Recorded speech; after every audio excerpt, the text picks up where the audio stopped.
পৃথিবীতে এর চেয়ে সহজ চিকেন রোস্টের রেসিপি হতেই পারে না। জীবনে কতবার চিকেন রোস্ট তৈরি করেছি সেটা আমি নিজেও বলতে পারবো না। আলহামদুলিল্লাহ প্রত্যেকবারই একটা ডিফারেন্ট রেখে এই চিকেন রোস্ট তৈরি করি। একদম ইজিভাবে শর্ট টাইমে এই ডেলিশিয়াস রেসিপিটি যেমন আমি প্রিপেয়ার করি সেই রেসিপিটাই আপনাদের সাথে শেয়ার করি, যাতে করে আপনারাও সেম প্রসেসে এনজয় করতে পারেন। প্রথমে আমি মশলা রেডি করে নিব। প্যানে দিয়ে দিচ্ছি 1 টেবিল চামচ ধনে, হাফ টেবিল চামচ জিরা, 1 চা চামচ মৌরি, 4টা সবুজ এলাচ, লবঙ্গ 4-5টা, গোলমরিচ নিয়েছি, জয়ত্রী, ছোট্ট এক টুকরা জয়ফল, শুকনা মরিচ 4টা আর মোটা কালো এলাচ 1টা। সব কিছু একসাথে হালকা ভেজে নিব। ভাজা হয়ে গেছে, গ্রাইন্ডারে গুঁড়া করে নিয়েছি। এখানে 1 মুঠি কিশমিশ, কাঠবাদাম আর অল্প করে পেস্তা বাদাম নিয়েছি, অল্প পানি দিয়ে বেটে নিয়েছি। চিকেন রোস্ট পিস আছে 8টা, আধা বাটা পেঁয়াজ দিয়েছি, আদা রসুন সম পরিমাণে বাটা ছিল সেটা দিয়েছি, স্বাদ মতো লবণ, কিশমিশ পেস্তা বাদাম কাঠবাদাম বাটা, টক দই 4 টেবিল চামচ, টমেটো সস 2 টেবিল চামচ আর ভাজা মশলার গুঁড়া অর্ধেকটা দিচ্ছি, বাকি অর্ধেকটা রেখে দিলাম, রান্নার শেষে এটা অ্যাড করে দিব। সব কিছু একসাথে খুব সুন্দর করে মাখিয়ে নিব। এটা আমার হয়ে গেছে। প্যানে দিয়ে দিচ্ছি তেল, পেঁয়াজ কুচি দিয়ে বেরেস্তা করে নেব। মিডিয়াম হাই ফ্লেমে নেড়েচেড়ে পেঁয়াজ বেরেস্তা করে নিয়েছি। এর চেয়ে বেশি লাল করা যাবে না, অলরেডি কিন্তু চুলার ফ্লেমটা আমি বন্ধ করে দিয়েছি, তারপর উঠিয়ে নিয়েছি। গরম তেলেই দিয়ে দিচ্ছি দারুচিনি আর তেজপাতা।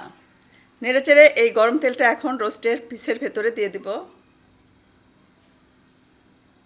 দিয়ে দিচ্ছি অল্প করে পানি, ঢাকনা দিয়ে ঢেকে মিডিয়াম হিটে জাল দিব।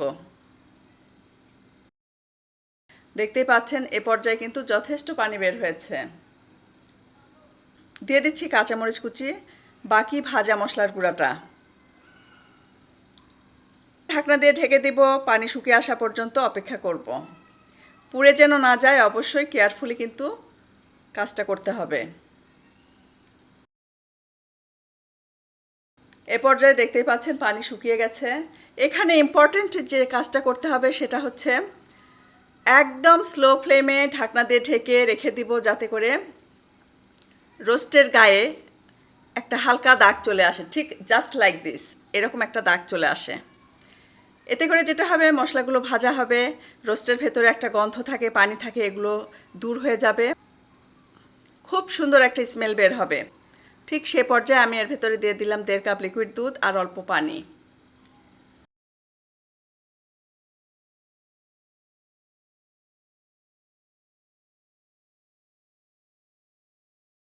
এখানে 4 টেবিল চামচ গুঁড়া দুধ অল্প পানির সাথে মিশিয়ে নিয়েছি। পানিটা কিন্তু হালকা গরম। এই ঘন দুধটাও দিয়ে দিলাম। এ পর্যায়ে ঢাকনা দিয়ে ঢাকার আর কোনো দরকার নেই।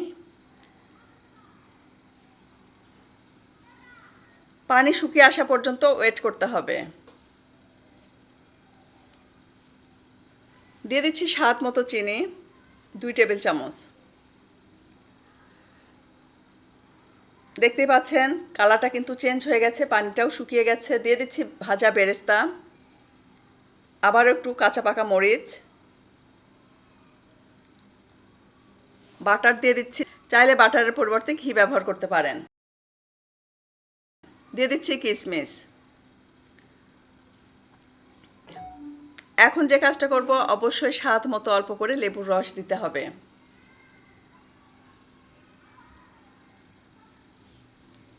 টিপস বলে দেয়, লেবুর রস কখনোই দুধ দেওয়ার পরপরই দিবেন না, ছানা কেটে যাবে। আবার টক দইয়ের পরিমাণও এতটা বেশি দেওয়া যাবে না, যাতে করে দুধ দেওয়া মাত্রই সেটা ছানা কেটে যায়। অবশ্যই লেবু আর টক দই, দুধ, এই 3টা জিনিস কিন্তু আপনাকে খুব সুন্দর করে বুঝে শুনে ব্যবহার করতে হবে। চিকেন রোস্ট আমার হয়ে গেছে, সার্ভ করে দিয়েছি। যেমন কালারফুল ছিল, আলহামদুলিল্লাহ এক কথায় অসম্ভব টেস্টি, একদম সেরা একটা রেসিপি। অবশ্যই ট্রাই করবেন আর ফিডব্যাক জানাবেন। আজকে তাহলে বিদায় নিচ্ছি। সবাই অনেক বেশি ভালো থাকবেন, আমাদের জন্য দোয়া করবেন। আল্লাহ হাফেজ।